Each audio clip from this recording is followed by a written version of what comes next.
It does not always have to be about the next fight or the one afterwards. Sometimes it is just about the fight. Recently, Anthony Joshua and Deontay Wilder made their way by the respective challenges of Joseph Parker and Luis Ortiz. They were significant contests in their own right, but those in the sport, and not in Team Parker or Ortiz, felt they were hors d'oeuvres before the main course. Wilder-Joshua, later this year.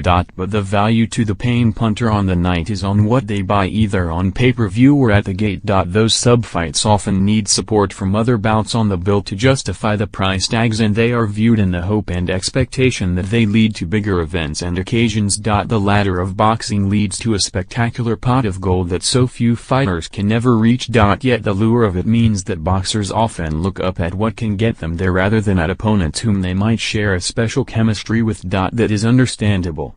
A career is relatively short and earnings must be maximized. Rarely, a real scrapper might tie a fight that will make them less money but solidify their legacy. Mickey Ward springs to mind. The Lowell brawler with the vicious left hook to the liver opted to give Artur Gatti a chance at redemption rather than go on to a more lucrative title showdown, with Costello having bettered Gatti in their initial thriller. Ward knew what he and Gatti would bring out of one another. We all did. It seems to be less common, but it is always enjoyable when the focus is on the fight, not the next one, or the one after. And over the next few weeks there are a few such contests.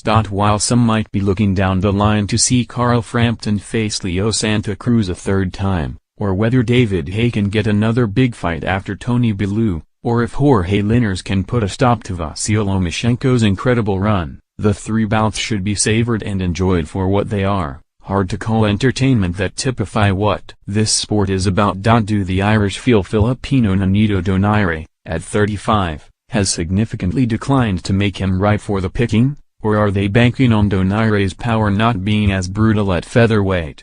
Frampton-Donaire in Belfast next Saturday is a fine fight regardless of what happens for either of them afterwards.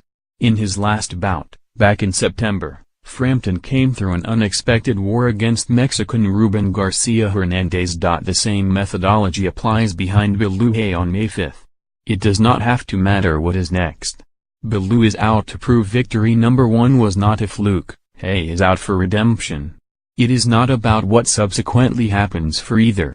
Bellew will want to show he could have handled Haye's late charge, while the Londoner will be aiming to demonstrate that he can mount a more concerted and sophisticated attack using combinations and guile rather than crude swings. Linares will be out to prove that lightweight is a bridge too far for Loma, who will be out to show he is unbeatable regardless of the numbers he hits when he steps on the scales. The latter bout, which takes place in New York a week after Bellew-Haye, on May 12, featuring Linares, unbeaten in 12 since 2012, and Lomachenko, who has not tasted defeat since his second pro fight in 2014, a split decision loss to then 41-12 to Orlando Salido, is the one of the three that fans may be guilty of planning a fight ahead, dreaming of the pound-for-pound clash between Lomachenko and Mikey Garcia. Let's see what happens on May 12, first. But also let's not be so quick to plot 3, 4 or 5 fights down the line. If Mickey Ward had done it, we would not have had one of boxing's most famous trilogies. Sometimes we should focus on the now rather than the future. We all need a long-term strategy, but there are some bouts we should enjoy for what they are and what they mean without chasing the pot under the rainbow, which, too often, is so hard to